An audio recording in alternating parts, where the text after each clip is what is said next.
The idea of solo self-found. I would take every character, except I have an issue with how it works. I wish we could send outbound mail on some of them. Obviously, inbound mail would not work. Would love to send mass blues to items to my bank vaults if I can't use them on that thing.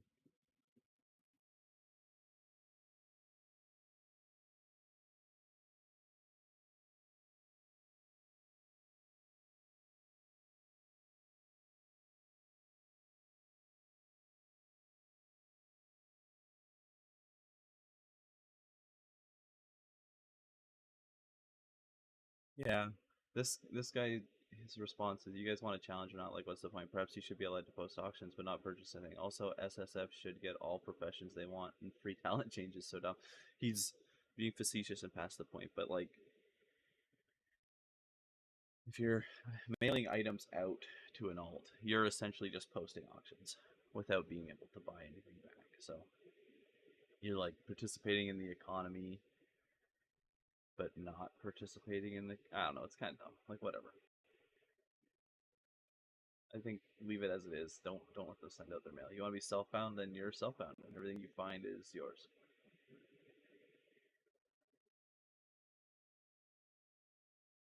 Shadow Steel Sentinels, come join our guild. Okay.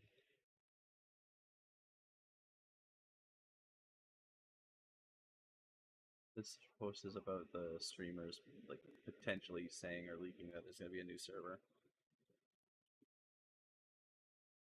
Anything new? This is just people posting. This is an old thread. That's an old thread. How'd you die? PvP round. That's a stupid idea. There'd be no players on it after like 2 days.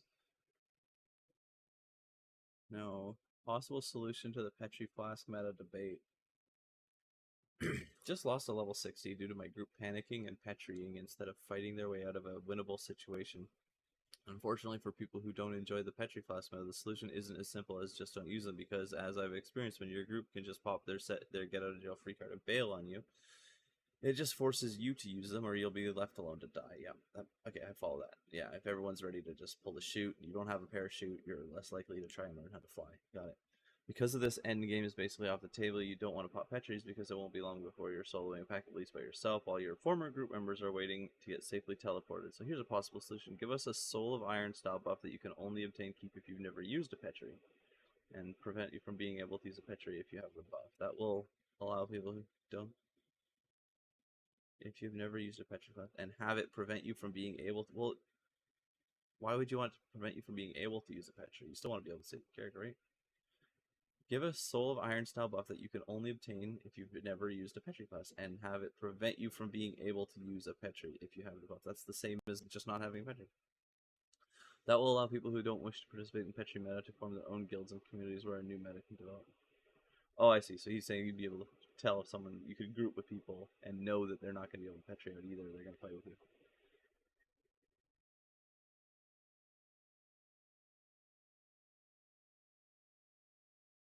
That's kind of interesting.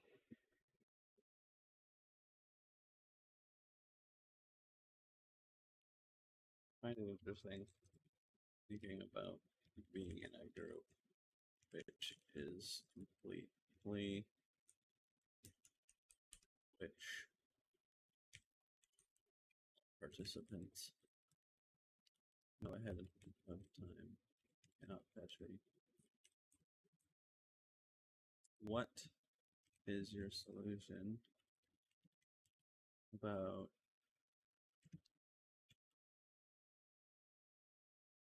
people can still choose to abandon a fight and attempt to save their character, though?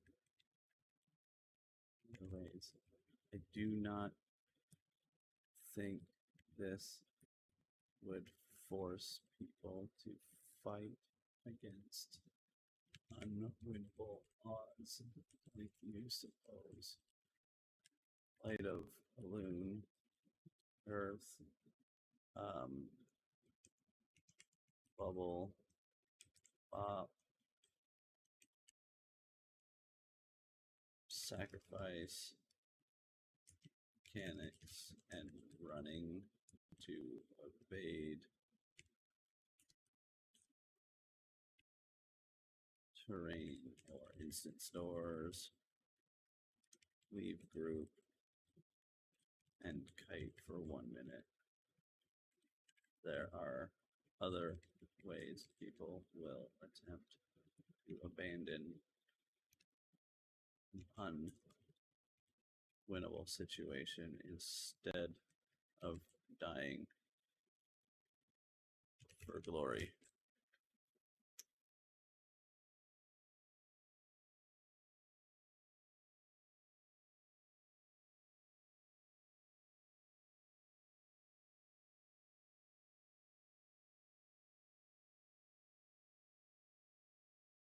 Cool.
You know what I should do? I should have a blank golf really quick before I get into this.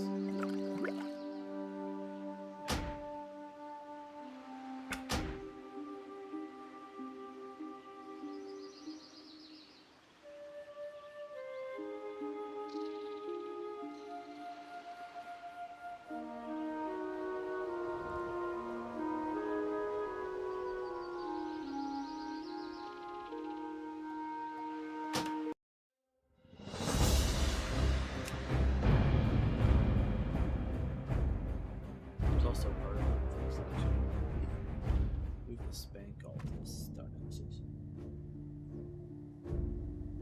Wait, let's let Luke connect that.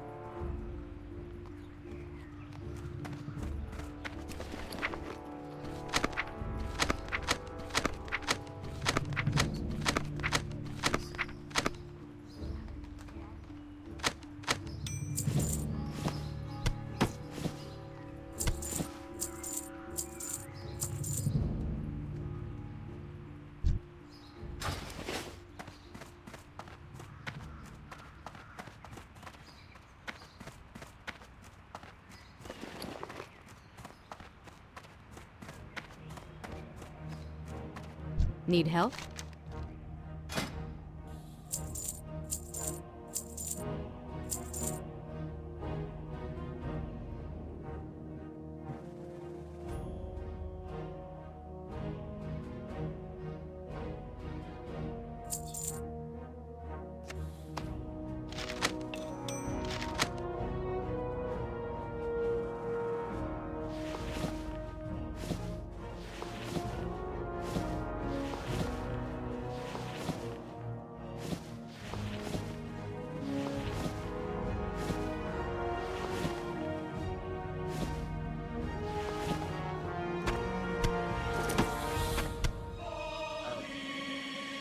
Go with honor.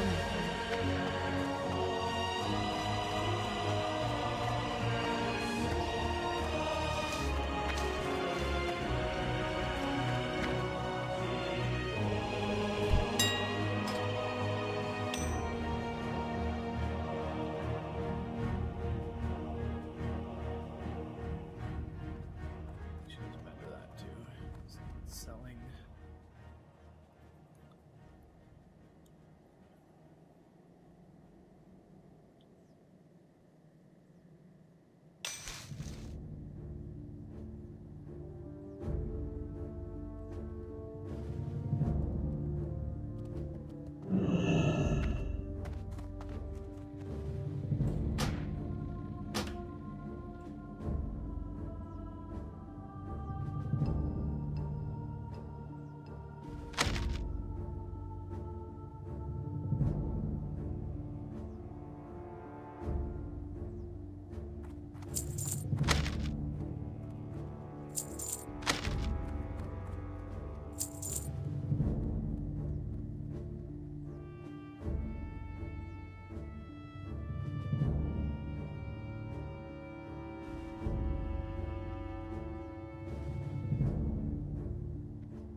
I buy and trade.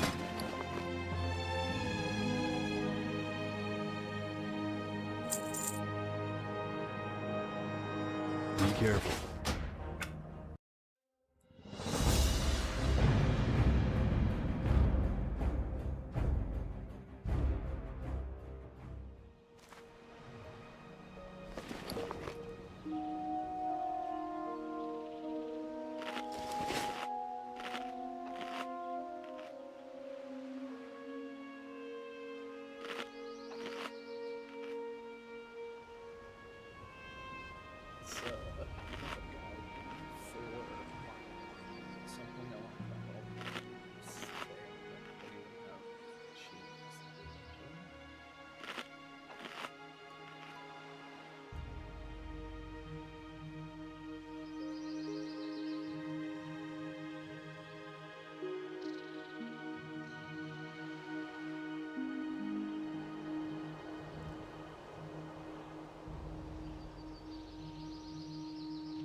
too far away.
I'm out of range.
What's going on, guys, and welcome back to another video. So today we're going to be doing something a little bit different, right? I've been seeing a lot of videos pop up lately talking about the server populations, right? For Season of Discovery, Classic Era, Hardcore is on the rise a little bit. So I wanted to do like a little bit of some detective work, right? Where instead of just looking at the Warcraft logs, which everyone can look at, right? And we see that data on ironforge.pro. The thing that I just find really weird about that is, like, if you look at Season of Discovery on Ironforge Pro, you know, we have like a very small decrease every week, like a couple thousand players that played last week that are not playing this week, or at least not, you know, logging their raids this week, right? So that's just raid log data. People who are logging their boss kills in these raids, right? So Season of Discovery is sitting around 80,000 players. Obviously, Classic Era has always been around like 15 to 20,000. That really never changes. And the thing that I want to look at is I want to look at the actual game, right? Who is actually playing the game? Who's like, where is the world the most alive? So, you know, the best comparison, I guess, for this would be Classic Era is probably the next biggest alongside of SOD. We're not going to even really look at Kata because at this point, I don't really even consider that Classic. So I want to look at that data and then talk about why I think things are a certain way. And I want to really get you guys' opinions as well because I have a feeling that I understand what's happening right now with Season of Discovery. But I want to get into that after we look at the numbers. So without further ado, let's dive in. Okay, so before we dive into this, sip of our coffee and we're good to go. Okay, so these screenshots that you're looking at, I logged in. I didn't want to do it in this video because it would take me forever to log from SOD, Classic Era, back and forth, back and forth, back and forth. So I took these screenshots, and so what we're looking at right now is Elwyn Forest on Classic Era. Maxed out with 50 people, tons of people leveling. If you're actually running around on Classic Era in Elwyn Forest, it is alive. There are tons of people everywhere, right? So next screenshot. Westfall. Maxed out, 50 plus players, people everywhere. There's people doing dead mines. There's literally people all over the place. It looks like Season of Discovery Phase 1 all over again. This is on Classic Era WoW. Wetlands. 48 people found in Wetlands, right? So now we're getting into that like 20 plus range level-wise. Lots of people running around. If you go check out the zone, there are people doing the quest. There's people everywhere running up and down the road. There's people doing the wetland skip for some reason. So yeah, there's people everywhere there as well. Moving on to Red Ridge. 33 people found in Red Ridge. This is kind of like a average number, I guess. Kind of weird that there's more people in Wetlands than Red Ridge, in my opinion, but hey, you know, Red Ridge is one of those weird zones where, like, you can go there at, like, 17 for, like, a little bit, and then you can come back at, like, 25, right? So it's a weird zone. Next, we have Duskwood. 39 people found in Duskwood. We're getting into that higher range of leveling, right? Like, 25 to 30-ish is what most of Duskwood is going to be, 32-ish. And we have 39 people there. And for Darkshore, 44 people in Darkshore, which, for a lot of people, they don't even like going to Darkshore. So to see 44 people there, That's pretty interesting in my opinion. And then Stranglethorn, maxed out with 50 plus players, probably way more than that there. You know, and in Classic Era, there's no event there, there's no Blood Moon, there's none of that stuff. There's just a lot of people leveling in Stranglethorn Vale, and on Classic Era, the White Mane Cluster, it is pretty much an absolute bloodbath if you step into Stranglethorn. It is non-stop world PvP, way more than on Season of Discovery.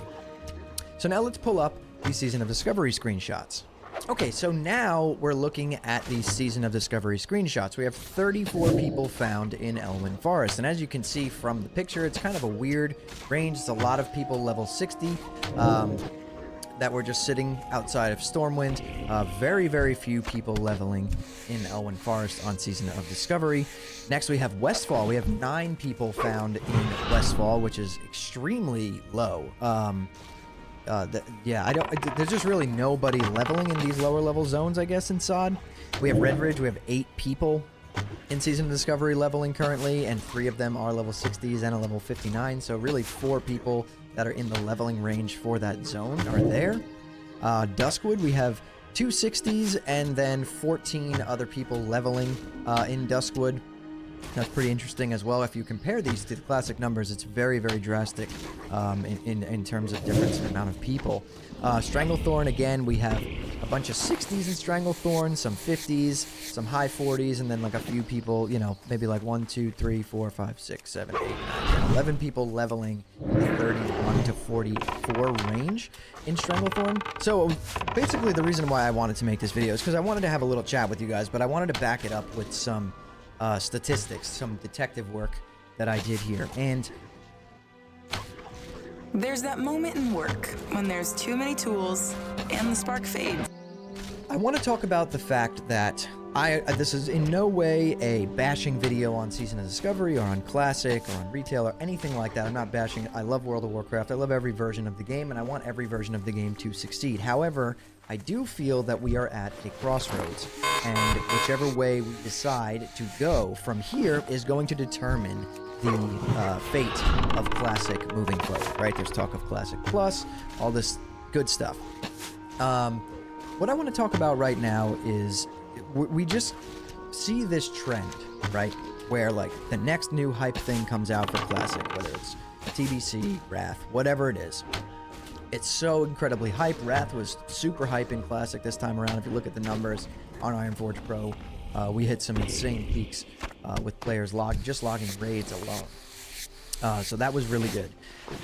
But over time, what happens is the game, after you complete vanilla, turns more into a raid log simulator, right? Where it's more focused on the end game, kind of like Retail. And that's fine if that's the design for the game and that's what the game is meant to do and that's what the player base for that version of the game wants.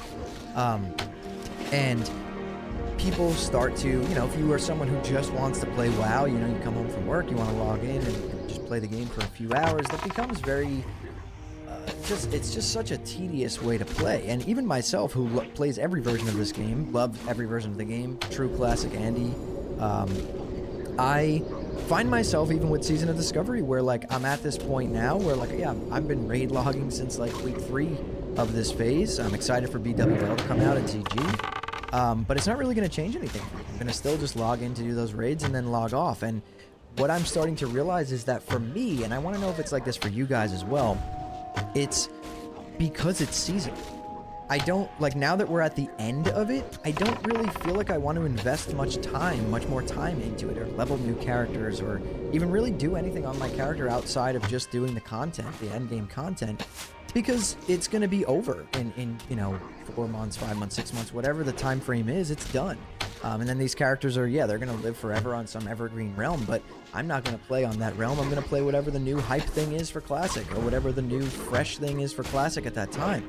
So it's because it's seasonal, I'm really, really not wanting to invest my time into that. And you can really see this by looking at those numbers of the players logged into both of these games. Season of Discovery, these zones are like 25% populated compared to that of Classic Era, which is like, you know, you're playing on a White Mane cluster where it's like the economy is just completely gone. This is like, it's not even a really good experience for like if you want a fresh WoW experience or anything like that. But people just want to play the game and they want to level. You see that by all of these zones are maxed out with players in Classic Era, which is absolutely crazy to me. When I saw those numbers, I was like, huh, I guess I'm not the only one who like feels this way. It feels like kind of, to me, like I'm just wasting my time if I'm playing Season of Discovery outside of Raid Night at this point. Like, why invest my time in that when it's going away? Classic Era is here forever. That's never going away. It's permanent. So these people playing on there, you know, if they're just casual players and they take 8-10 months to hit level 60, that character lives there forever, right? And they can go and jump into GDKPs or whatever they want to do. I think that has a massive part in this as well. I think that a couple things went wrong here with Season of Discovery, for me at least, and it's that the game is way too focused on the end game, right? But they have to be. So I agree with their decision to do that. Because they can't focus the game on the leveling or anything like that and humongous time investments because it's seasonal. And that just doesn't work for seasonal. People don't want to spend 200 hours grinding for something and to achieve something for it to just go away at the end of a season. Which leads me to my next point, is that I don't think World of Warcraft works in a seasonal format. I get why we did Season of Discovery as a test bed for Classic Plus, if that's really what's happening, but I kind of disagree. World of Warcraft, in my opinion, does not. I kind of disagree with what you're saying here. I think you just need to do this season. Like, whatever, let's say you have a shard, like a server that is like a seasonal server. That it needs to be persistent, like it currently is. And then you layer like a seasonal activity on top of it. Think of it kind of like the holiday events, but they don't repeat, or at least not like they don't repeat in the calendar. So you don't have Christmas. You do like a seasonal event.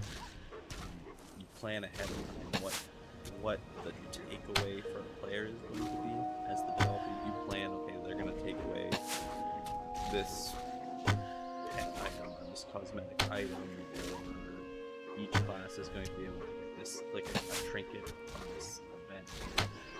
And then you run the event, and then when the season's done, like the world is persistent, and you set it up for another season. I would try not to power creep it too much. Like I said, trinket. You wouldn't want to not work in a seasonal format. This game thrives when people feel like they can invest hundreds and hundreds of hours into it, level new characters, invest time into those characters, and it doesn't go away, right?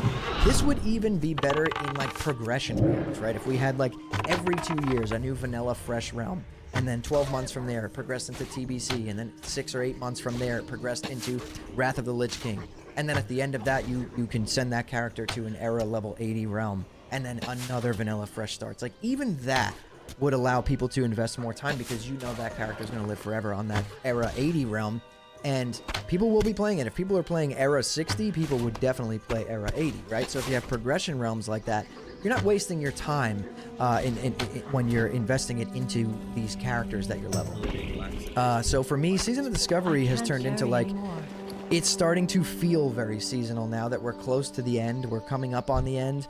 I really, like, what's the point of me wasting my time leveling new characters and doing all this stuff when it's going to go away? It's not a permanent thing. And even you're going to, you know, people are going to say, you know, you could transfer your character to some evergreen Season of Discovery realm. No one's going to play that, clearly. Like, that is, my whole point is that while this game is live, a lot of the player base is just raid logging, right? So there's really, I just wanted to have this talk and see, I want to kind of gauge the community. Anyone who watches this, I want to know how you feel about that. Do you think I'm accurate when I'm explaining why this kind of is? You know, and as the phases went on in Season of Discovery, the player count got lower and lower and lower and lower and lower. You know, we're sitting at a spot right now. We're lower than we were in Phase 3, and that was like the worst time in Season of Discovery, right? So, From finding your peace to find. I just feel like we've learned a lot from this. It was a great test. Blizzard, you know, definitely got kind of got a really good amount of information to move forward when they do a Classic Plus, but it needs to be permanent, and we just need to know that it's permanent, or whatever they do. They do era, you know, progression realms, with a you know 2-year weekly reset on a vanilla fresh, like that would be great too. I think people would love that.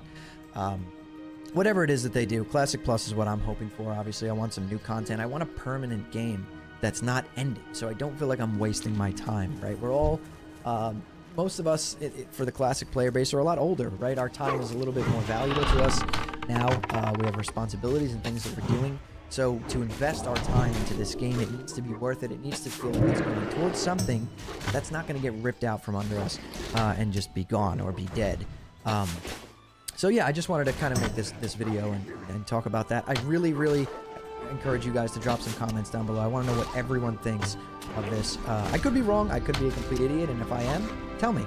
But you know, I want to hear what you guys think about this situation. And I got a really insane video coming out either the end of this week on like Thursday, Friday, or the beginning of next week. A huge video essay on the evolution of the WoW community. It's gonna be a big video. It's gonna be massive, very well edited, like a huge like Mad Season style quality type of video. So look out for that, guys. But anyways, yeah, that's really all I've got for you today. Follow me on Twitch, twitch.tv/hammerdance if you want to hang out with me live. For the rest of the week, we're probably going to be just pumping some Mythic Zeros and doing some rated arena on retail while we're just hanging out waiting for our sod raids every week, right? So it's going to be a good time. Join the Discord if you're looking for an awesome community that just loves classic WoW, and subscribe to the channel. Turn on post notifications so you don't miss the next time I post a video. But anyways, guys, that's all from me. Thank you all so much for watching and listening in. I'll see you all in the next one. Inventory is full.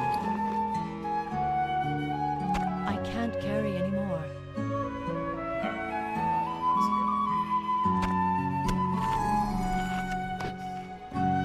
Inventory is full.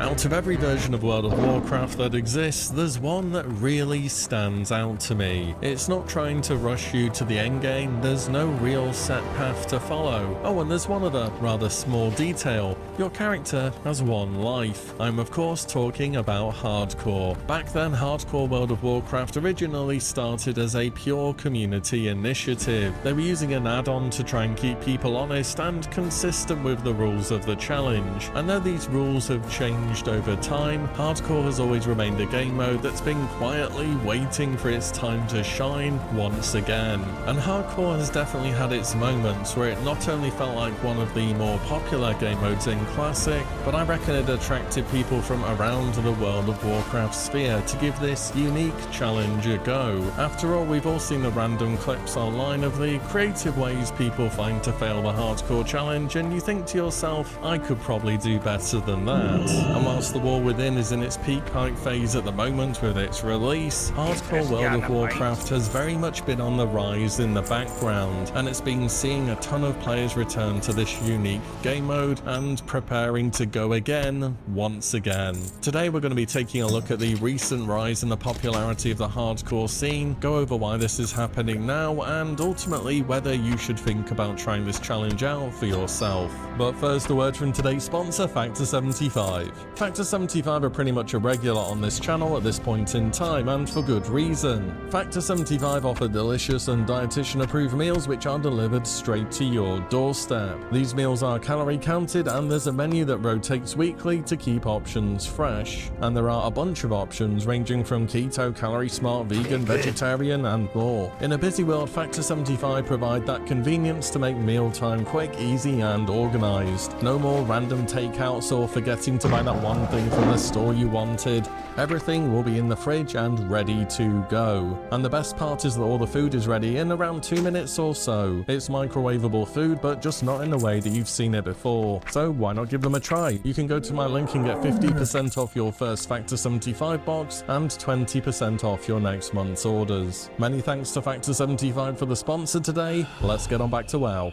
First up, and very much worth a mention, is that now there are official hardcore servers, and I just want to let you know about them if you haven't played the game mode before, or maybe you just haven't played it in a long time. You'll find these servers under the WoW Classic part of the Battle.net launcher, and then you just go on Realm List and you'll see the hardcore tab at the bottom. In terms of server populations, typically Stitches was the more populated server on EU and Defias Pillager on NA. I expect that to remain consistent as well. As far as rules on Blizzard's hardcore servers, there's literally one of them: don't die. Everything else is fine. You can group, trade, whatever you want. There is, however, the more recent addition called the Self-Found mode. Now this is a bit closer to how the unofficial servers worked, and in this mode you cannot trade, use the mailbox, or use the auction house. Definitely more time intensive than regular hardcore is, as you'll be fully responsible for everything you need, from health pots, profession gear, leveling your first aid, the whole lot. You can still group for content such as open world elites or dungeons though. As for the population of current hardcore servers,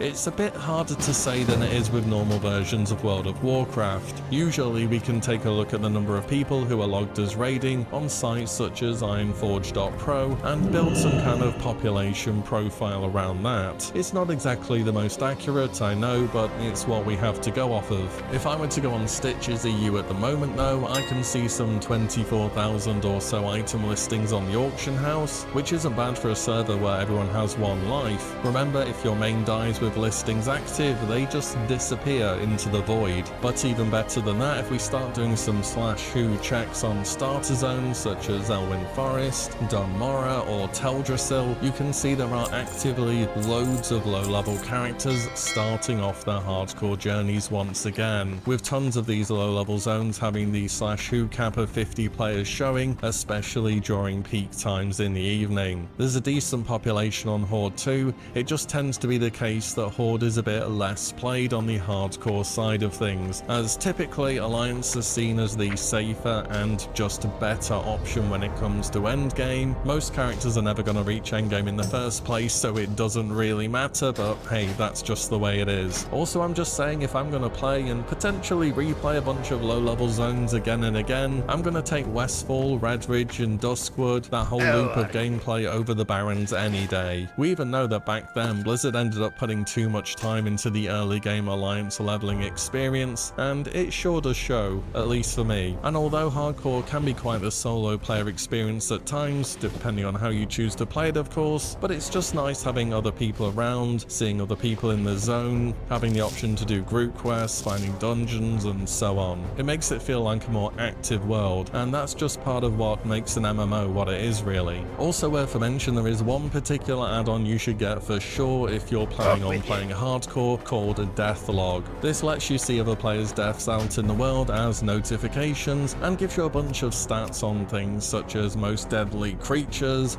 most dangerous zones, which classes tend to do the best, and so on. You can also change the minimum death level to display through the add-on options on the Death Alert Part 2. I remember when hardcore was super active, you would literally get spammed with notifications if this was set to level 1, and at some point it got a bit much, but hey, we'll see how it goes. Either way, I just wanted to let you know about this add-on. I can recommend it, it definitely adds to the hardcore experience. So why is this whole hardcore thing picking up now? Why are people looking back to this game mode? I think in many ways it was kind of inevitable that hardcore was going to see a resurgence eventually. If anything, this is happening sooner than I thought it would have. The nature of this game mode means there's no real sense of missing out or falling behind, and it's not like the world will be forced into TBC hardcore, or it's impossible to play with a low population. Hardcore is just there, much like Classic Era, and it'll carry on being there whether you want to go back to it today or in 6 months' time. And it's just different to other versions of WoW, and offers people who want that long leveling journey an alternative goal to what you typically have. You can really invest yourself into a character. Each item upgrade you get feels as though it's a big deal. You can notice it when you're out out in the world grinding. You can take time to work on your professions, to make sure you have target dummies if you're engineering, for example, and it makes you approach situations which you might have done a dozen times already that little bit differently. You think about mob respawns, enemies that run in fear and where they're going to go to, and planning the escape route out of a cave if everything ends up going terribly wrong. Because at its core, vanilla World of Warcraft is a very simple game. Back in the day, Blizzard designed this game to be way more casual friendly than its MMO competitors. World of Warcraft had no experience debts or penalties, no having to relearn abilities, no losing gear, but at the same time there's so much to know that the game just doesn't tell you, like how mob leashing works,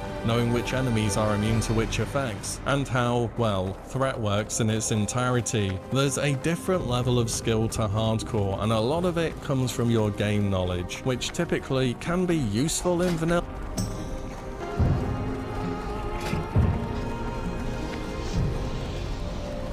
We have a future together. We can change the world. We can seize this chance. Let's go.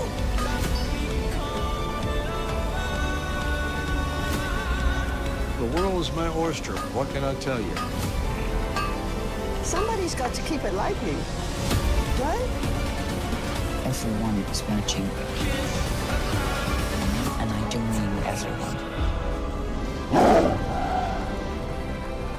But it's not really going to make or break your experience if your character dies. I also think hardcore captures the essence of what vanilla World of Warcraft is even better than the regular servers. These days there's a lot of obsession with gameplay being reaching a set of goals in the most efficient way possible. It's almost as though the game becomes a checklist of things to do just so you can log out as soon as possible. Now of course everyone can play the game in the way they want, that's fine, but when every other dungeon is some kind of spell cleave or a boost run or something's hard reserved, you know what I mean, it ends up kind of warping the game around it. Hardcore forces you to slow down. It makes you more interested in building relationships with people you meet out in the world when you're doing group quests or dungeons, and it makes the more higher level and geared players more impressive, just as they would have been back in the day where most of us were clueless noobs wandering around the world. When you see that guy who's level 60 with an epic mount and raid gear on hardcore, that really means something.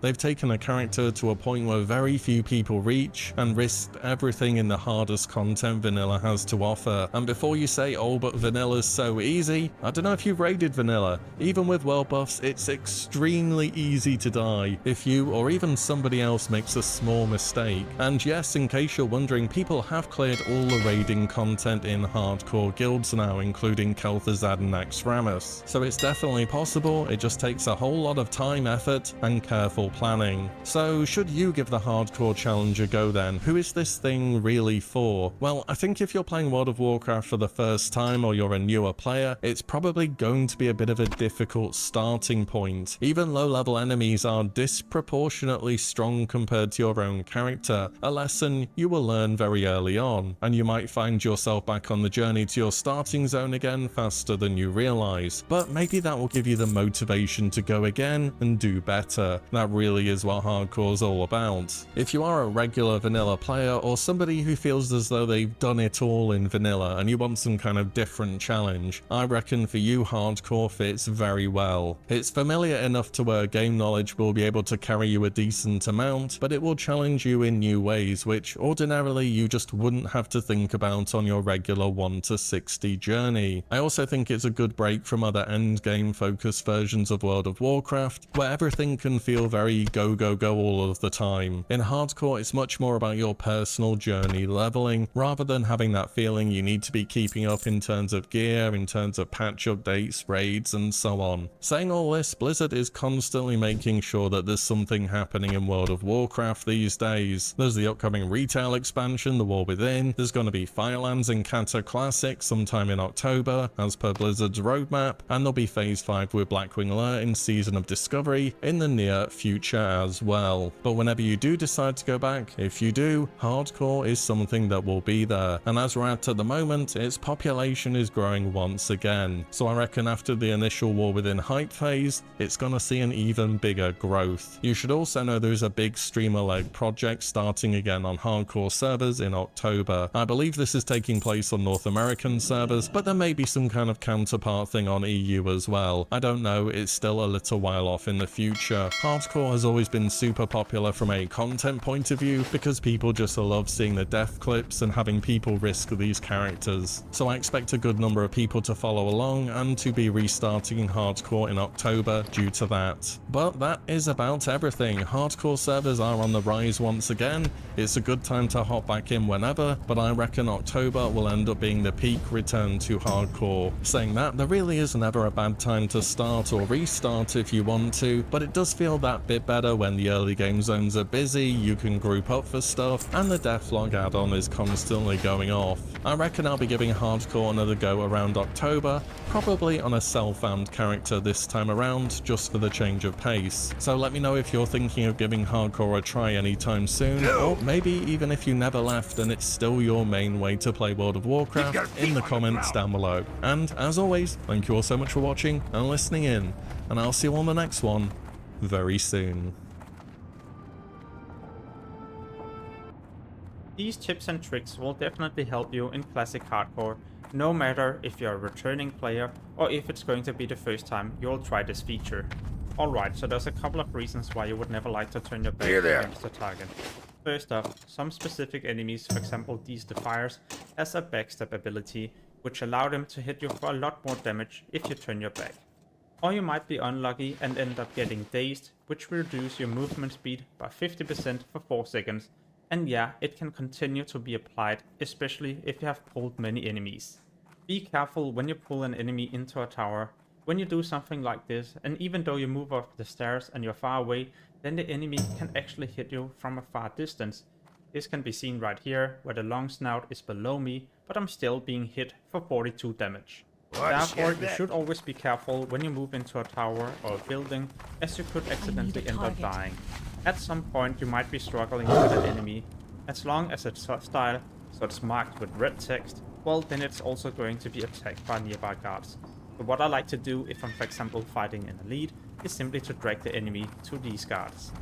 At low level you should especially be careful of boars, as there has a charge ability that can hit you for a lot of damage. If it's being critical hit, it can hit for around 50% of your total health. So when you're fighting a boar, you should never make too much distance, as this allows them to start charging. Early on, you should also start practicing your fighting with different objects in the game, as you can use these to prevent the enemy from hitting you right away. It can be seen right here, where it's difficult for the wolves to reach me. And the moment you have got a bit of distance, you can then start casting, or maybe use your ranged weapon. Talking about your ranged weapon, you would always like to use something like this when you need to drag an enemy close to you. You don't want to run in and body pull, as you could accidentally be pulling a lot of other nearby creatures. And if this target can for example flee, then you don't want to be fighting someone like this close to all the other creatures. So try to drag them away, else you might accidentally run into other enemies and pull these, and this could result in you end up dying. Remember to enable enemy nameplates so you don't accidentally run into them without paying attention. This can be enabled by pressing V, as long as you haven't re-keybinded it into something else. To increase your awareness, you could always go to options, search for camera, and increase your max camera distance to 2. Also make sure to increase your camera field of view, and now you can see a lot more. However, if you don't feel like this is enough, you could always be getting the add-on Leatrix Plus. In the system configurations, you can enable max camera zoom, which allow you to zoom out even further. In my opinion, it's mandatory to get something like this, as it prevents you from pulling many enemies if you need to escape from a sticky situation. One thing that has helped me a ton of times is the swiftness potion, which you can purchase on the auction house for not that much. If you level up alchemy, you can also get yourself a recipe that allow you to craft this potion. Are you curious about how much you could really make with an Airbnb in Toronto? Let me show you some real numbers. Here's one of my clients' Airbnb account. And yes, it's going to be worth to get these. It's gonna help you a ton of times on your journey to level 60. In fact, it helped me here, and it's one of the reasons why I got to level 60 on my mage. Now that I'm already talking about consumables, most healing potions are quite cheap as people craft these to level up their alchemy. Therefore, I like to purchase some of these so I can use them whenever I need to make sure I don't want to die, but I would like to kill an enemy instead of running away and using a swiftness potion all the time. And while you're here, make sure to pick up a couple of elixirs and water breathing. There's going to be plenty of quests where you'll be under the water, and many people actually die due to not paying attention to their breath.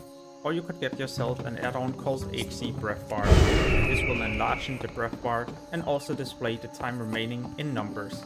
And to make it even more insane, when this timer gets to below 20 seconds, it will also start playing a loud warning sound. Another add-on I would highly recommend you to get is going to be Deathlock. On your map there will be all these red marks indicating where there's going to be a difficult area or a creature you should be paying attention to. For example, in South Shore, where there's a lot of people dying on the road. And the reason they're dying is basically because there's going to be nearby guards that will be attacking you. Without this add-on, you could accidentally be running into these guards yourself, unless you're of course a veteran player that knows everything about hardcore. Disconnecting can be quite frustrating, but what if there's a power outage? What would I do? Well, if you can't log in for 5 minutes or more, then there's a high chance that where you were locked out, there will also be a lot of respawns. And that's why I'll use the Blizzard's character stock service. This will take your character to the nearest graveyard and hopefully also prevent it at death. Another thing to be aware of is where you're logging out. You would not like to log out close to a camp like I am right here. No, you would like to be at a safe area. And the roads are not always safe as there can be patrolling enemies. Worst case, well then the next time you log in, you are also spawning on top of enemies. So make sure to use your Hearthstone to be as safe as possible. Just remember, if you have recently done PvP and you're PvP tagged, then you would not like to use your Hearthstone to a neutral location like Stranglethorn, else the guards will attack you and this could result in you end up dying. And remember never to have a cooldown on your Hearthstone when you're about to do a dungeon. You would not like to enter a dungeon with a griefer, or if there's just a big mistake where you would like to get away safely. Well, with a cooldown, there's also a high chance that you won't be able to make it away. Unless you're, for example, at a location where there's going to be a safe spot like in this area, and you can then wait for the cooldown. In addition to this, when you get to level 50 and above, you could start asking mages to spawn portals before you're about to do a boss. Portals has to be spawned out of combat, but you can use them in combat, and it lasts for 1 minute. The insane thing about this trick is that it can end up saving your whole party's life, but definitely something you should start doing once you get to higher level dungeons. And don't forget, the moment you're level 50, you can also start using Flask of Petrification. The recipe itself are quite expensive, but the flask usually costs between 50 to 100 gold. It will turn you into a stone for 1 minute, preventing you from pretty much also dying if you use it the correct way. But what is the correct way? You should make sure you leave the party. After a couple of seconds you will then see the notification that will teleport you to your Hearthstone's location after 1 minute. And by the time you see this message, you would then like to use your Flask of Petrification, as it makes you able to take no damage for 1 minute, which is also enough time for you to be teleported out of the dungeon and successfully survive. When I'm in the open world, I like to increase my awareness simply by going to Options, Graphics, and change the ground clouder all the way down to 1. This way you don't have to see all the different grass, but you will still be able to see objects, for example quest items, herbs, and veins. Earlier in the video I mentioned zooming out as an important factor for being able to track enemies a lot easier, but you can also use this kind of trick to zoom out and that way be able to loot objects through walls. Yeah, it actually works like this, as long as you can see the object. One add-on I also feel like is important to highlight is this leveling add-on. It works for hardcore and it's completely free from level 1 to 20, so you can test it out to see if you like it or not. And then there's a full version you can purchase that works all the way up to level 60. The good thing about this add-on is that not only will it provide you the best leveling route to max level, no, it also comes with nice features such as a tracker that will warn you if there's a nearby enemy you should be paying attention to, and it will also warn you if there's a quest you shouldn't be doing simply because it's way too difficult for hardcore. On your map there will be numbers indicating in what order you will need to do each individual quest, and the quest text has also been shortened so it's a lot easier to understand. You simply just read the box to the left. The To try out this add-on for free, make sure to use the redirect link below this video, and if you're about to purchase the full version, make sure to apply the discount code GUIDEMMO. Next up is professions, and first aid is a mandatory profession to get no matter what class you're playing. Yeah, even if you have healing spells, it's still mandatory to get, because at some point you might be out of mana to heal yourself and then you still have bandages. When it comes to major professions, then engineering is definitely the best choice.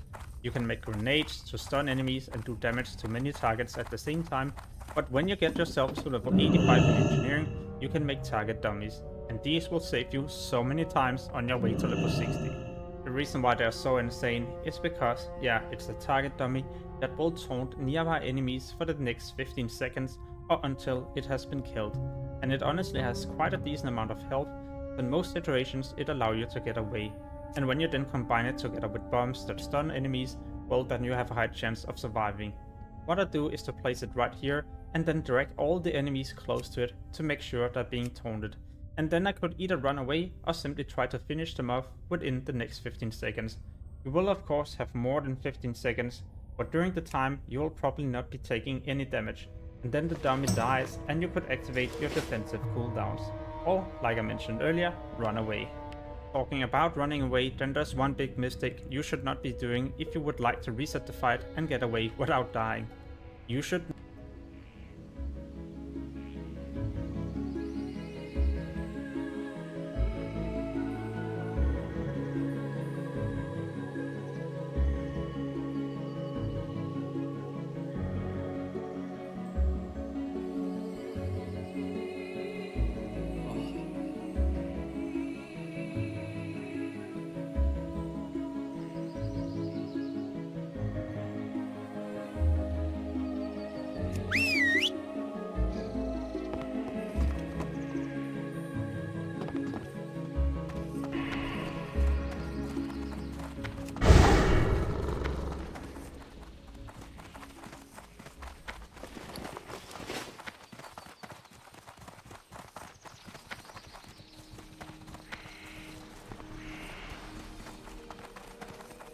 Can I assist you, Del Nadres?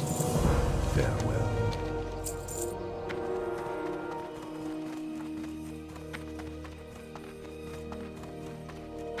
Elune be with you. Elune lead your path. May the stars guide you.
Tyrande has no idea how to lead our people.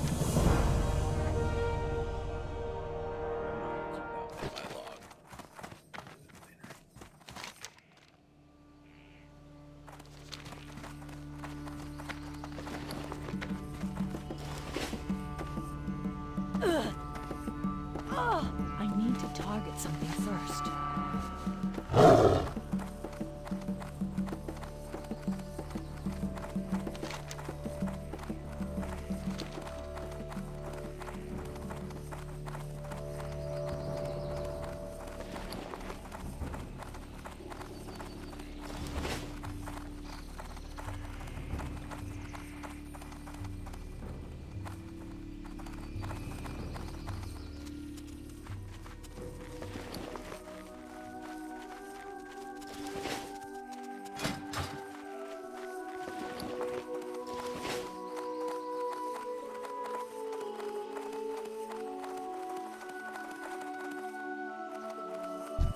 listening.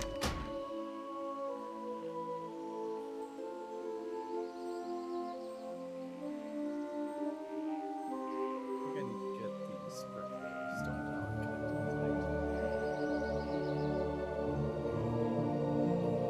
Go in.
What's the move? Said I wanted to go get. I need a target. I don't have a target. So I'll start bogging the log up with Maraudon.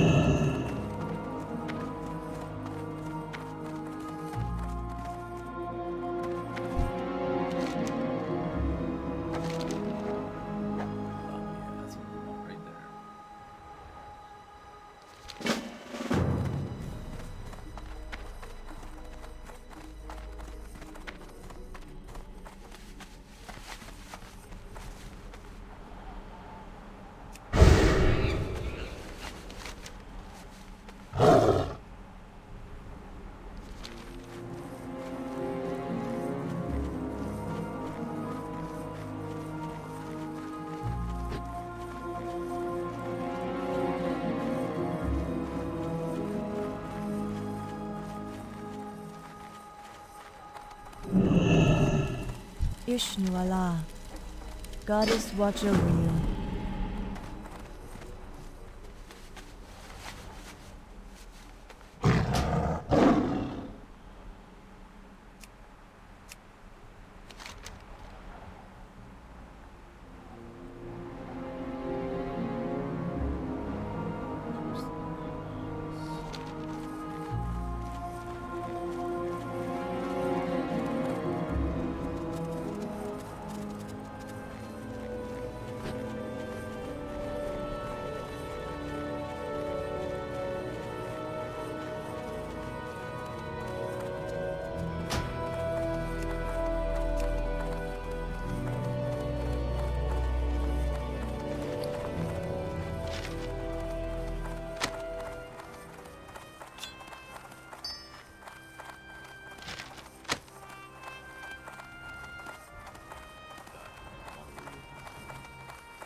Yeah, we're good. We're good on stuff there. You know? Oh, big stretch, big stretch.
For Alice, this would be quite good.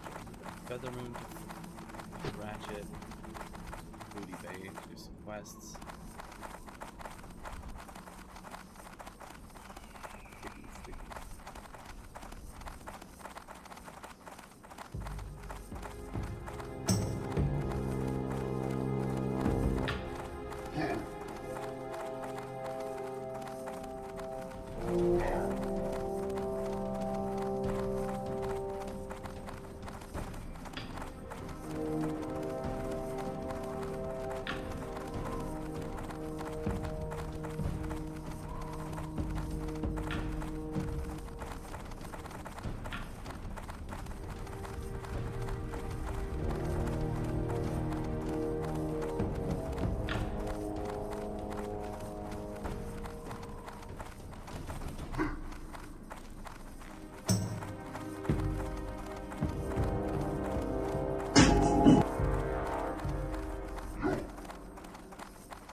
roadside ones.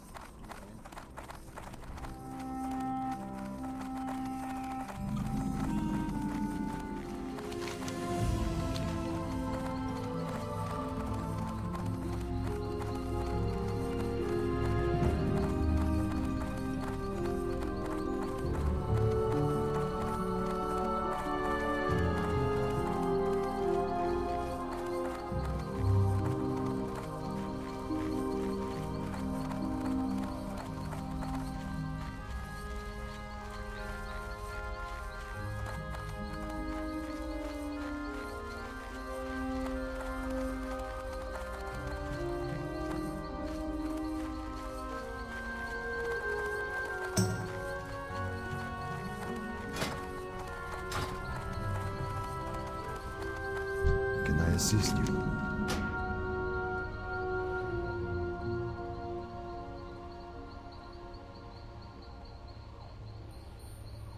Which flight points am I missing? Parents with Atlas. I'm seeking Goro Silitus.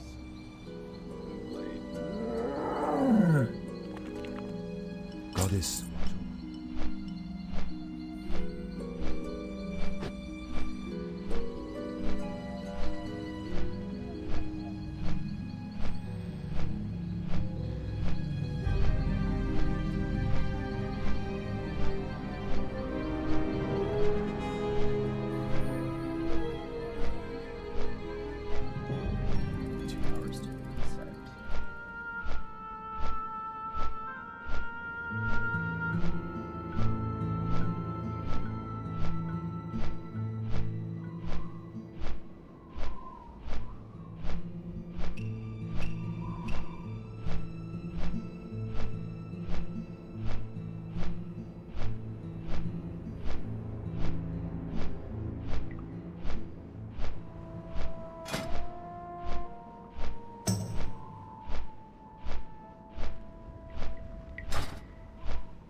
Welcome back to Broadsley Another game of StarCraft.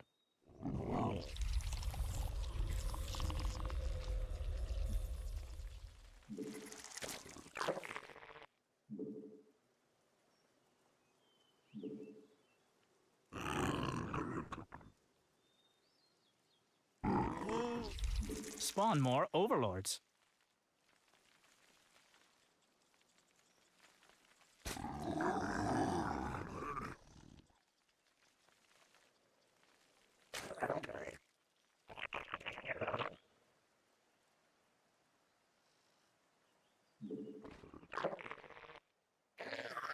You got no minerals. Good job keeping that money down.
It is too greedy, probably. He's being greedy. Look at us go.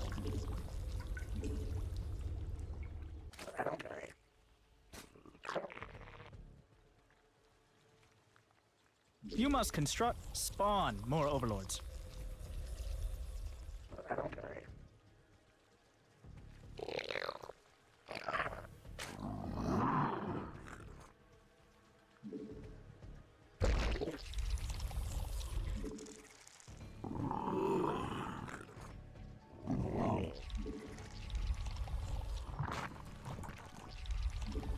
Queen ready.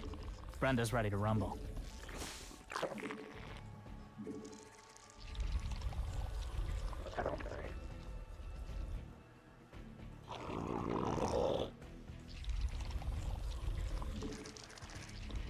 More overlords, more happy.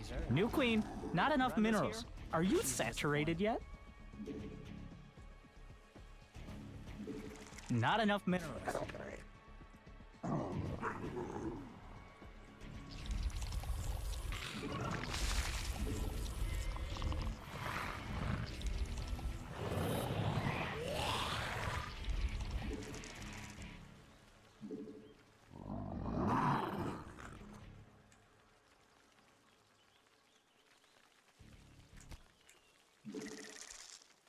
Hatchery cooked up a fresh queen for you.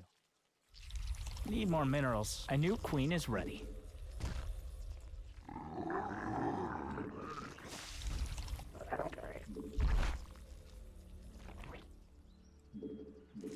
Queen, no minerals for that. Good choice.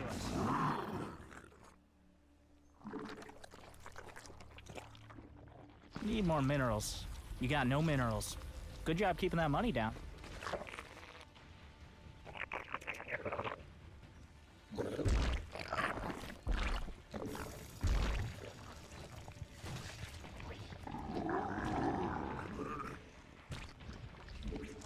Not enough minerals.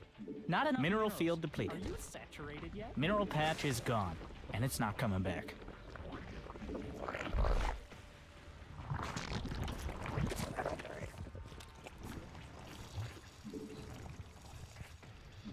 Hatchery cooked up a fresh queen for you.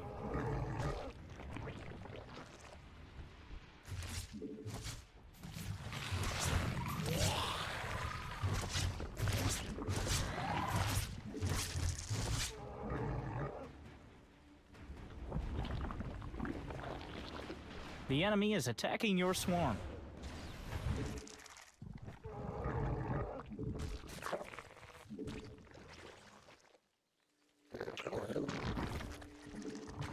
No minerals for that.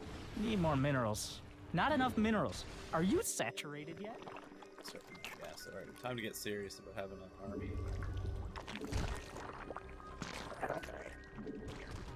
Again, but with crank this time.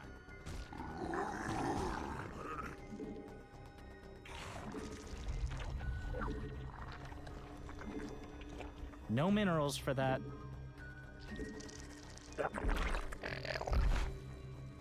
Not enough minerals. More Vespine gas.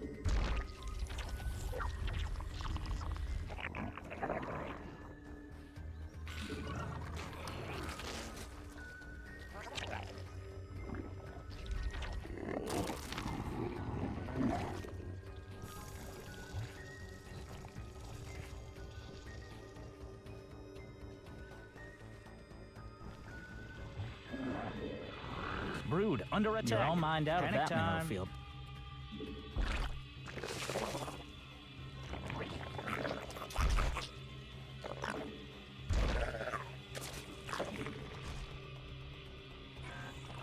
No more from there, my slimy friend.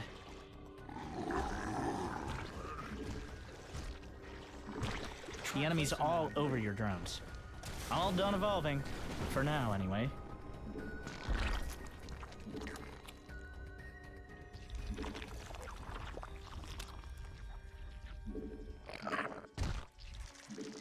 Your swarm is now bigger and broodier.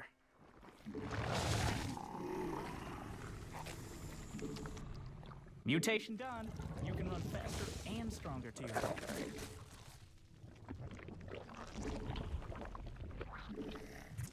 Not enough gas, but I'm sure you'll have more than enough later.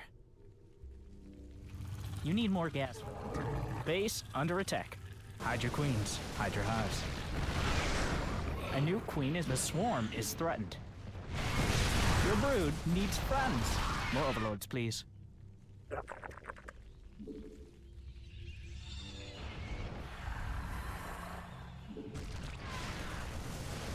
You engage the enemy. More overlords.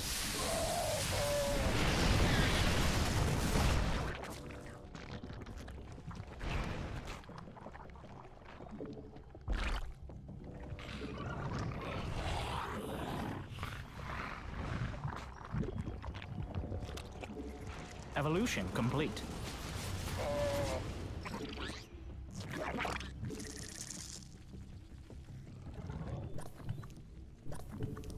Your drones are under attack. It's a disaster.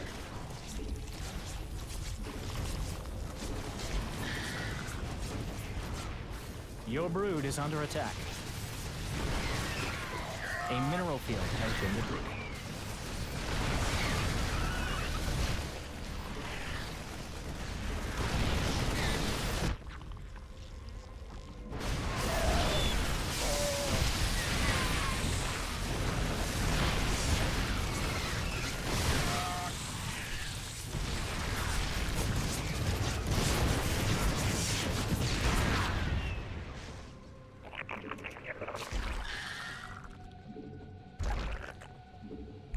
You took all the minerals from that cluster, you thief. Your brood's stronger now. You, on the other hand, your new queen is under attack. Brenda's here.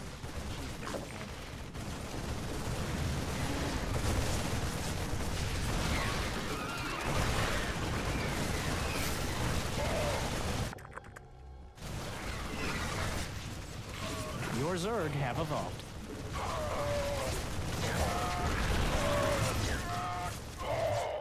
Base under assault. What would Brenda do?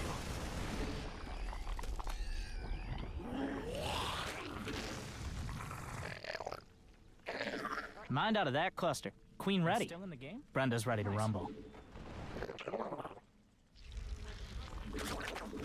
Can't build there.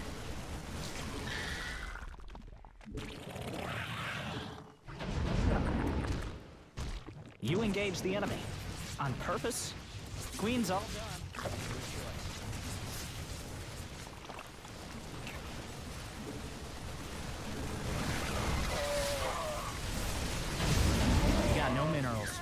Good job keeping that money down. The swarm is threatened.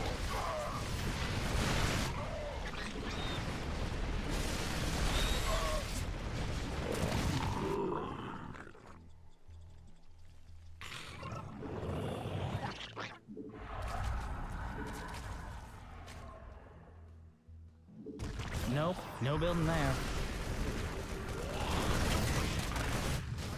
Mineral patch is gone, and it's not coming back.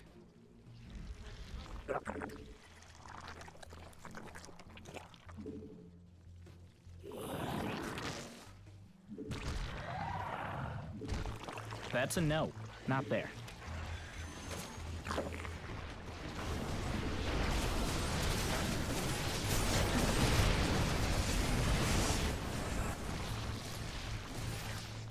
Your base is under attack.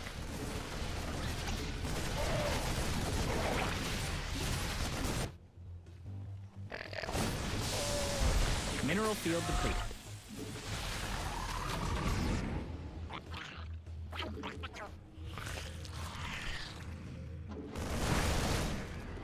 Base under attack. Did you build it all in the main again? Mutation complete. Base under attack. Did you build it all in the main?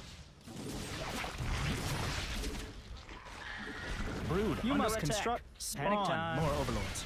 You took all the minerals from that cluster, you thief. Need more overlords.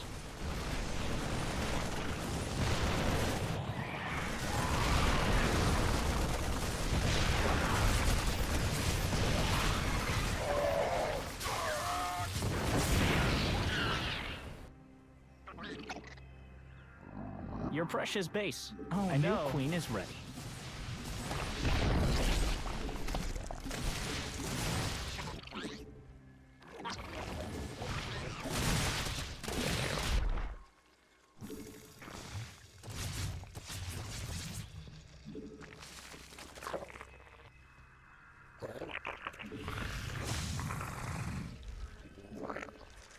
Can't build anymore. Max supply.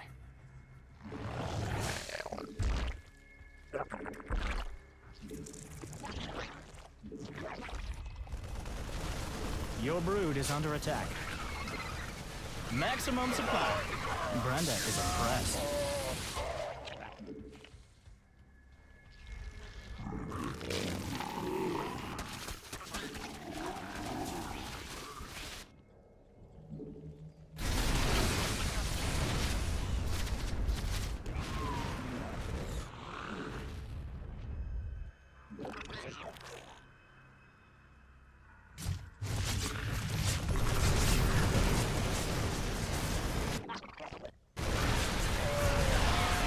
The enemy is attacking your swarm. Mind out of that cluster.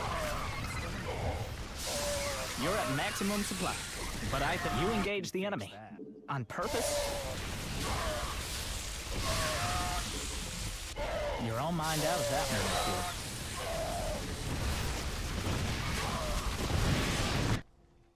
Brood under attack. Panic time. It actually worked this time. Yeah. That would be fun.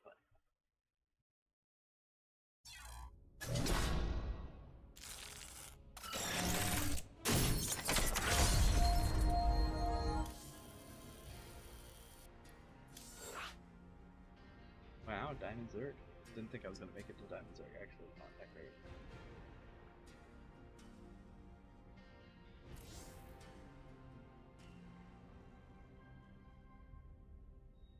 I was playing his ass off. Multi-prong attacks everywhere, like just trying to dismantle me. He's like getting his armies all set up.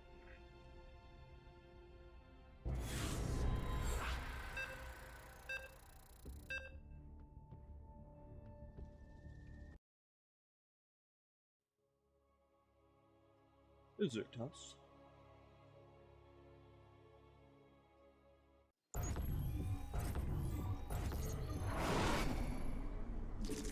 I'm sure it'll be better this time.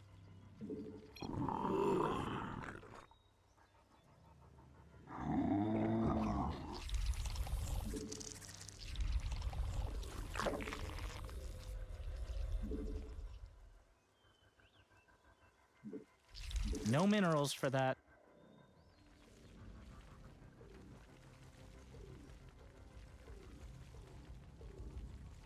More overlords, more happy Zerg.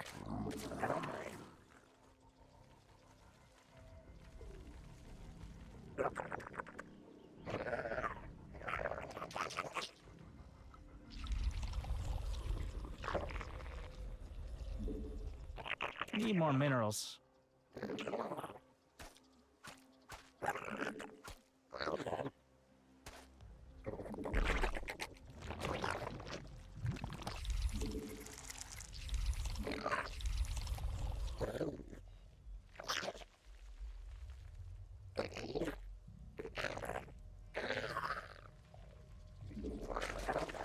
Not enough minerals. Not enough minerals. Are you saturated yet?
Spawn, the swarm is threatened. More gas. You got no minerals. Hatchery cooked up a fresh queen for you.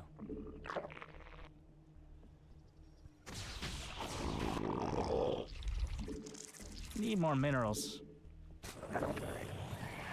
Queen ready. No minerals. Brenda's ready to keep that money down.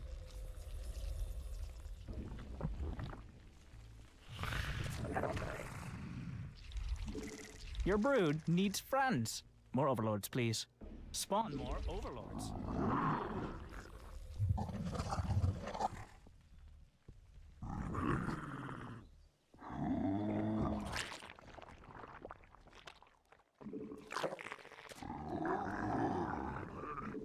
Your brood is under attack. Not enough minerals. No minerals for that.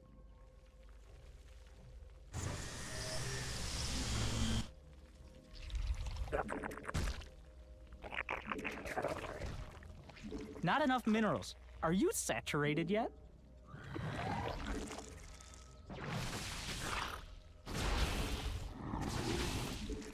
Not enough minerals.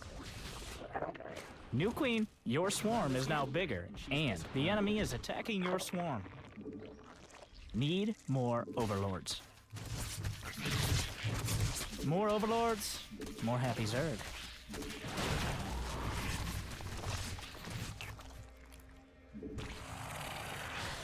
Your brood needs friends. More overlords, please. You can't do your disgusting morph there.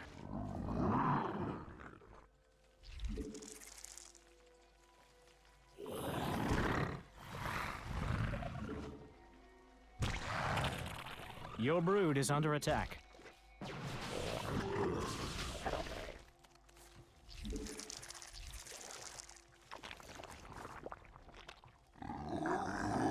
Not enough energy.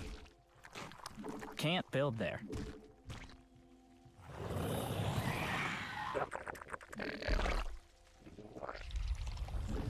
Queen's all done. Good choice.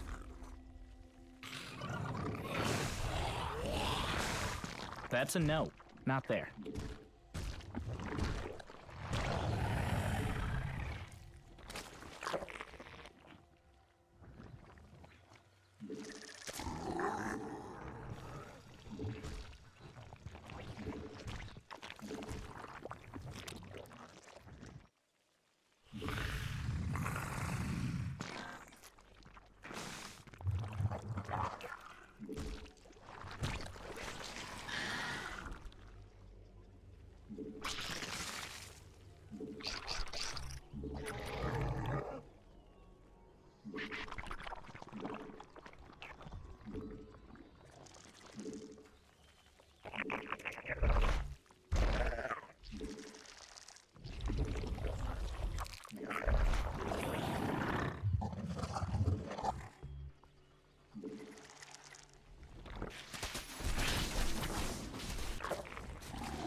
Need more minerals.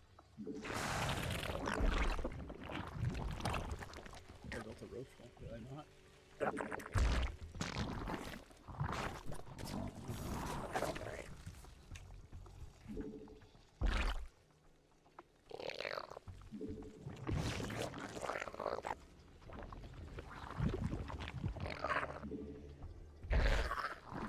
Queen ready. Brenda's ready to rumble.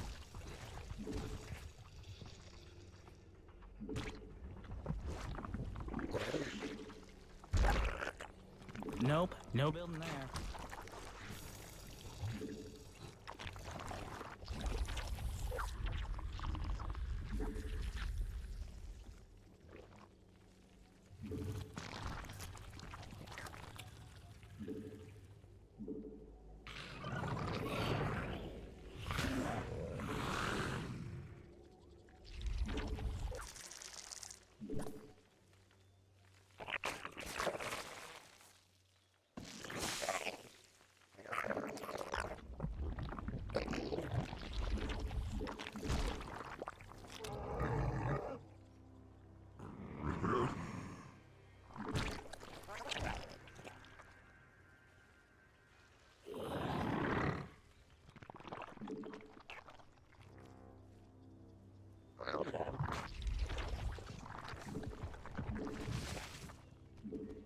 All done evolving.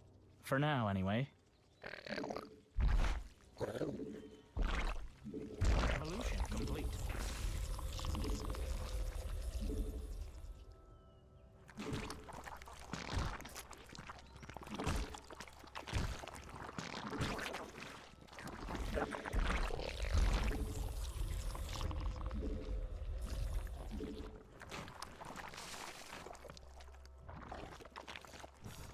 A mineral field has been depleted. You're all mined out of that mineral field. More gas. How many guys is that 1 out of 3?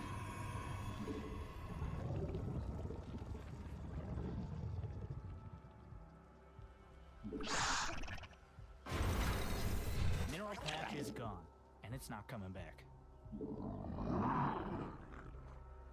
You took all the minerals from that cluster, you thief. Mined out of that cluster. And still in the game? Nice. A mineral field has been depleted.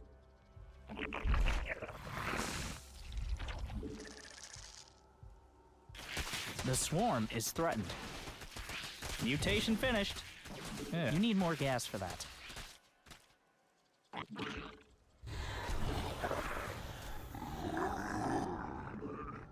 You engage the enemy. On purpose? Brood under attack. Panic time.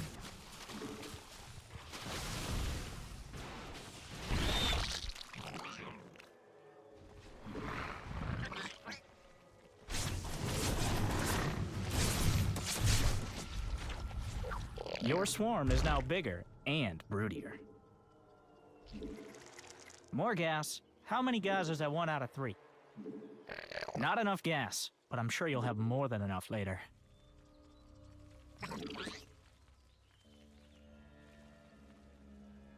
You require more Vespine gas.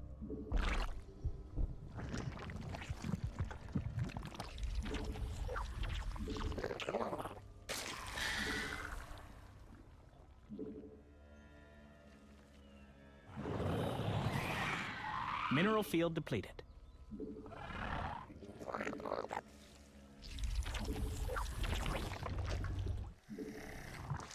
More gas. The enemy is attacking your swarm.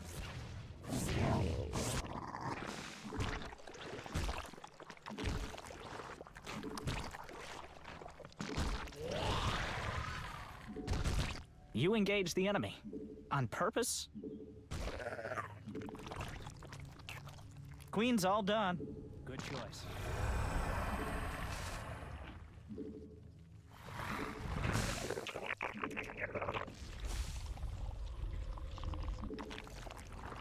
Your swarm's as big as it can get. Oh my. Your brood's stronger now. You, on the other hand?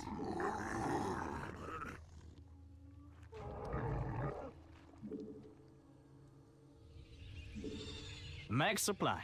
I agree. Quantity over quality.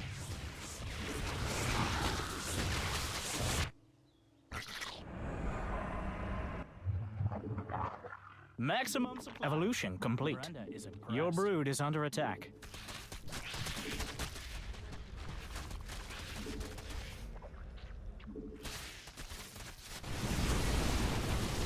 Your swarm's as big as it can get.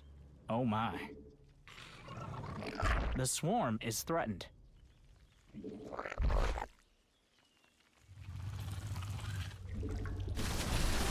The enemy is attacking your swarm. You're all mined out of that mineral. You're at maximum supply, but I think you can fix that. Brood under attack. Panic time.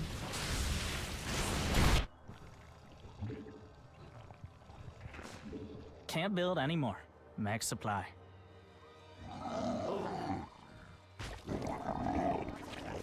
No morphin there, my slimy friend.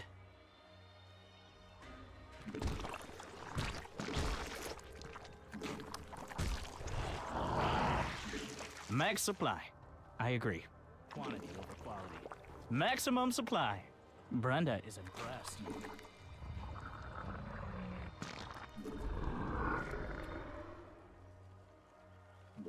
Mineral field depleted. Creep tumors besiege. Get off our slime.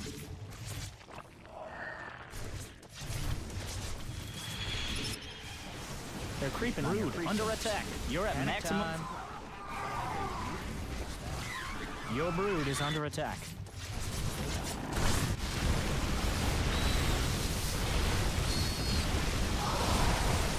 More Vespine gas. You require more Vespine gas. You took all the minerals from that.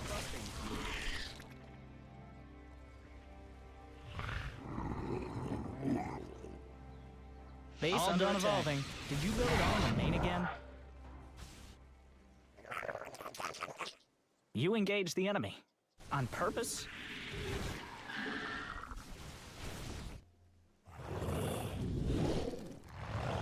The swarm is threatened. Mutation done. You can creep tumor under attack. There's a notification for this?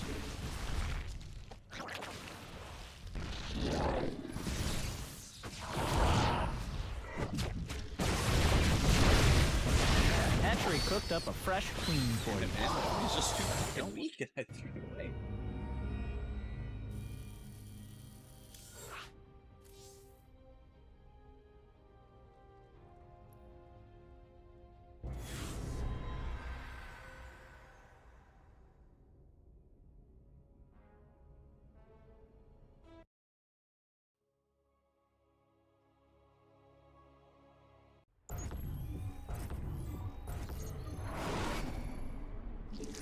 I'm sure this one will be better.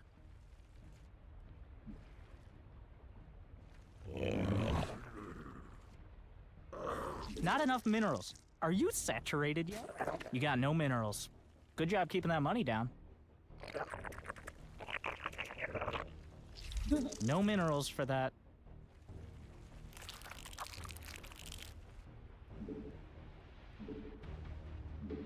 You must construct spawn more.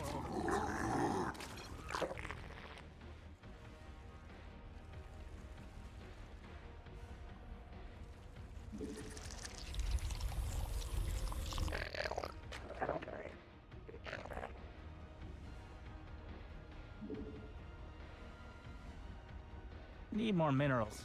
Not enough minerals.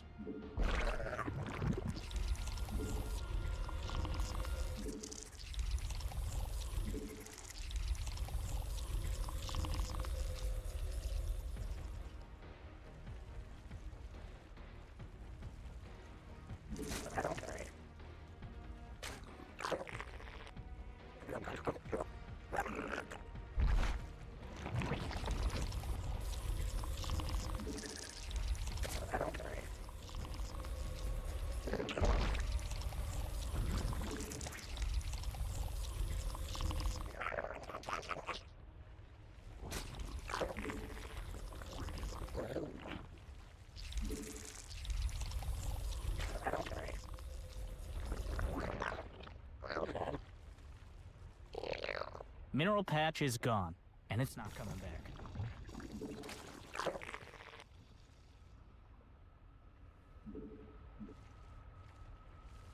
A mineral field has been depleted. Mined out of that cluster. And still in the game? Nice.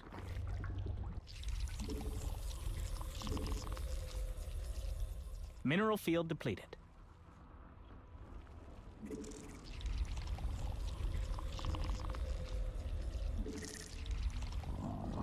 You took all the minerals from that cluster, you thief. You're all mined out of that mineral field. Mineral patch is gone, and it's not coming back. A mineral field has been depleted. That can only be more fun. New mined out of that cluster. And still in the game? Nice.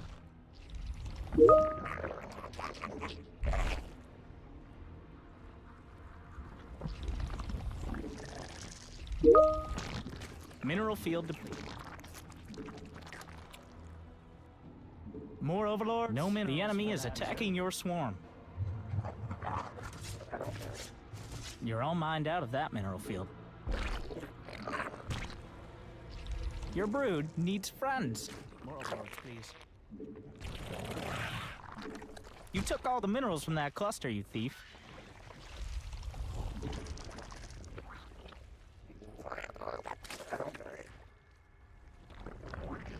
Mined out of that cluster. And still in the game? Nice. A new queen is ready. Need more energy.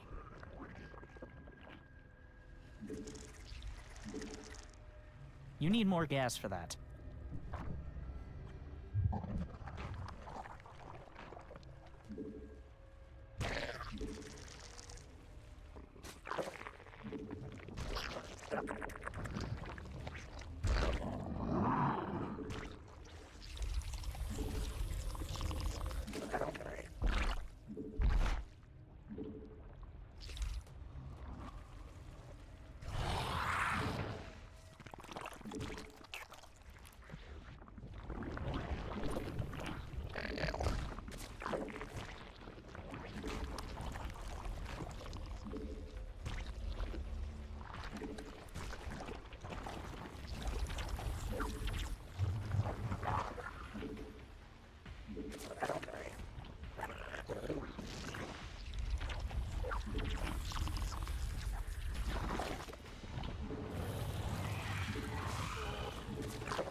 Not enough minerals. Are you saturated yet? You got no minerals. Good job keeping that money down. Need more minerals. Not enough minerals.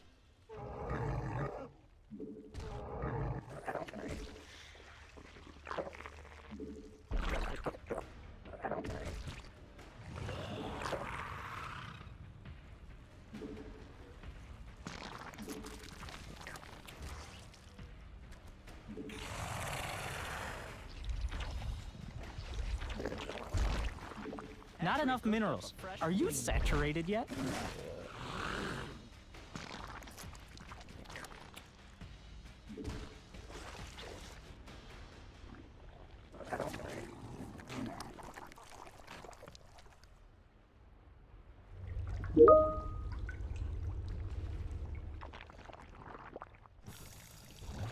Queen ready. Brenda's ready to rumble. Spawn more overlords.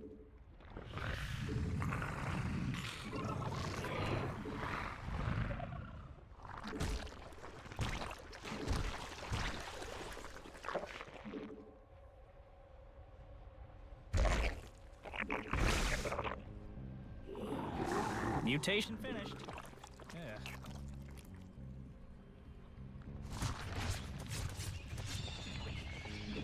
Not enough gas, but I'm sure you'll have more than a mineral patch is gone, and it's not coming back. More gas. How many guys is that 1 out of 3?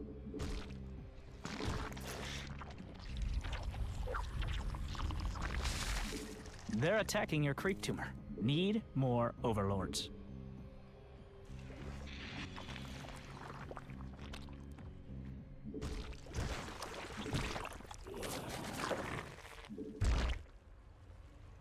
You must spawn more overlords. Your swarm is now bigger and broodier.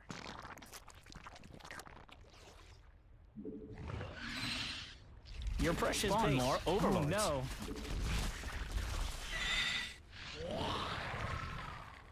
Need more gas. You require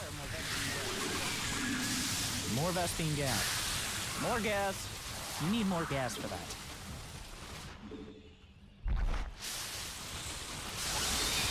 Not enough gas, but I'm sure you'll have more than enough later.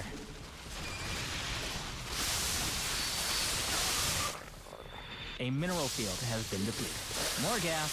How many gases at 1 out of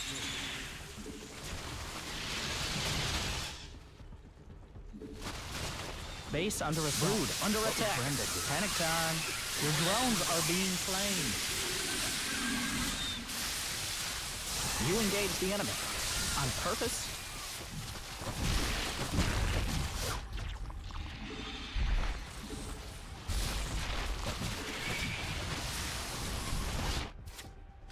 The swarm is threatened. Base under attack. Hide your queens. Hide your hives. Mineral field depleted.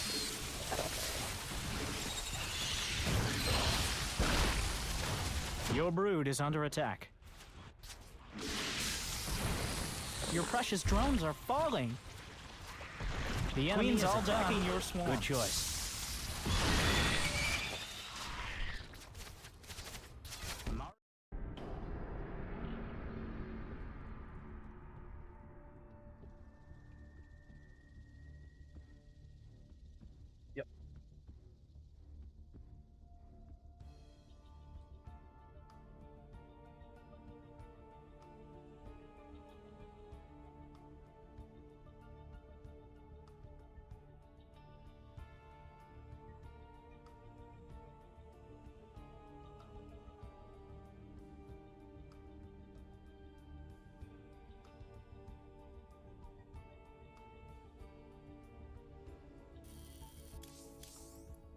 A horrible Zergler.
target.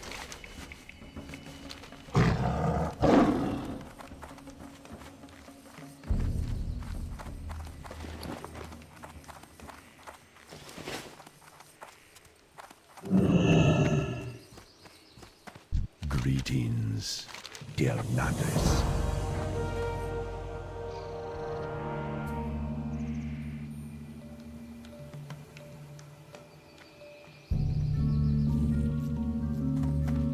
Ishnu del Diab. Basha Felah.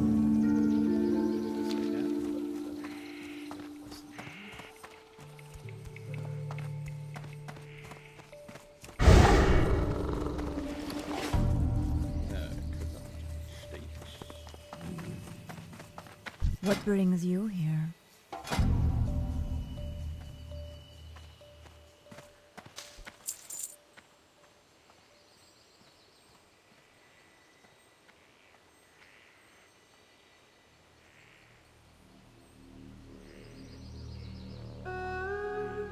Good luck, friend.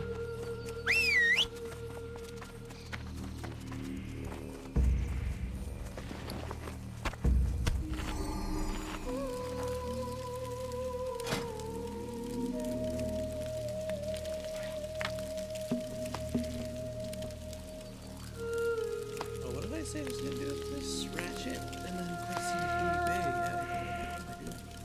Let's get ready to move those things.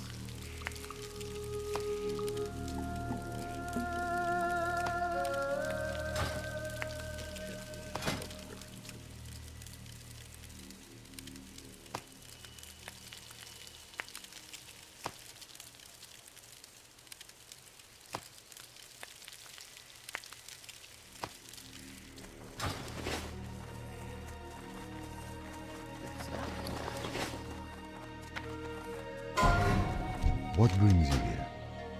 Good luck, friend.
That's still recharging.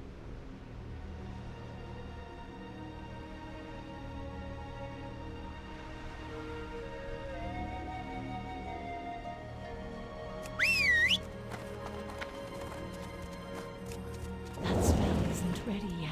That's still recharging. That spell isn't ready yet. I can't cast that yet. That's still recharging.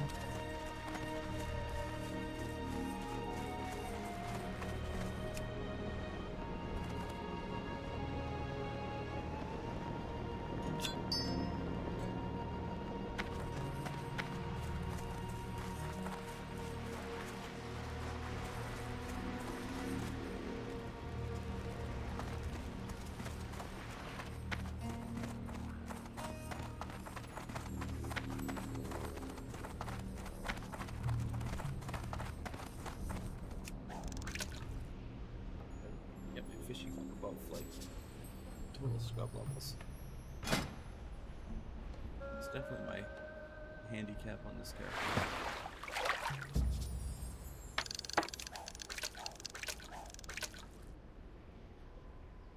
$81. Probably get it too. Ooh, I could do the fishing tournament this weekend if I get it to like 225. A lot of fishing though. And it doesn't really matter if this character doesn't live. Just backward roll.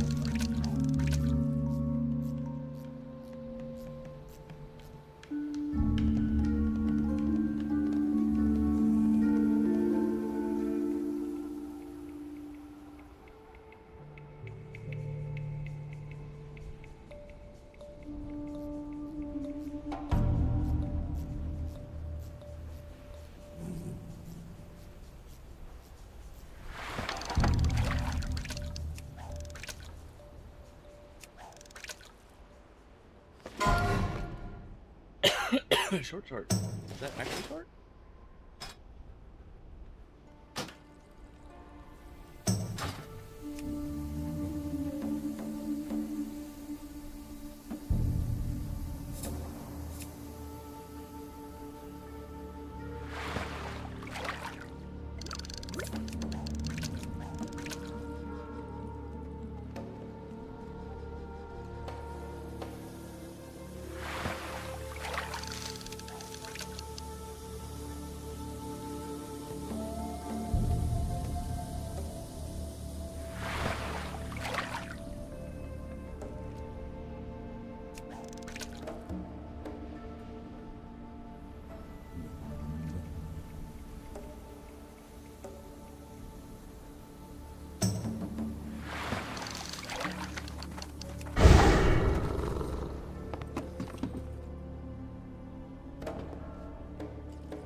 Okay.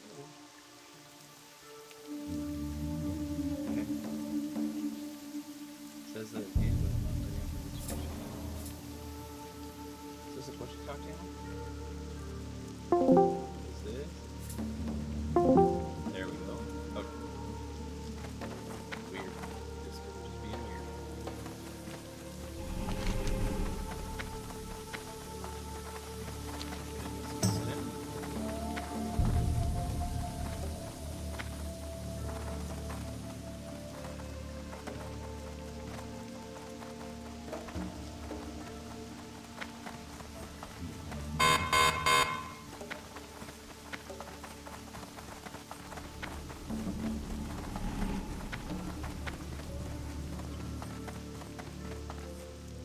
My, you're a tall one.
Yeah, what do you want? Got all his recipes.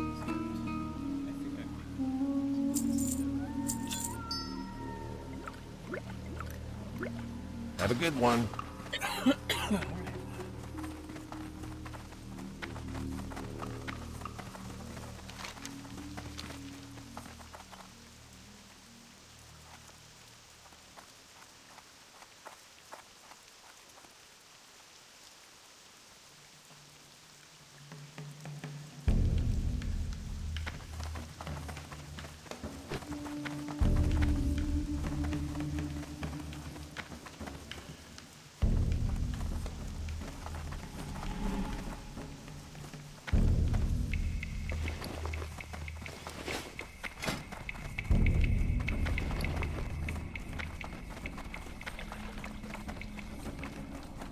If I put it on now, it's about 8 stamina.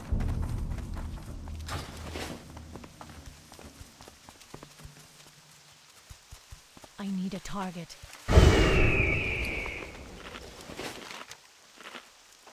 Pirate ships, Grand Buccaneers.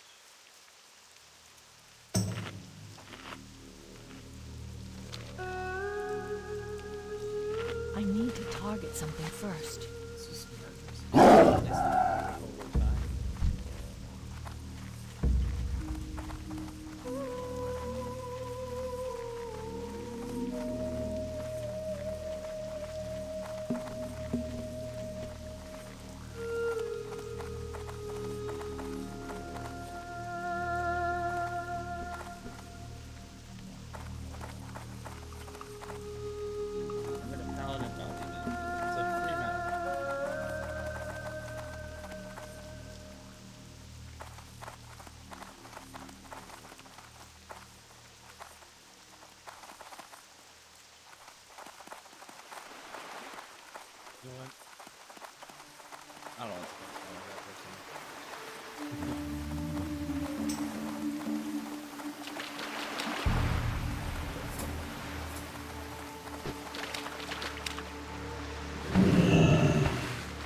Dark's part here. Do I know?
Likes that.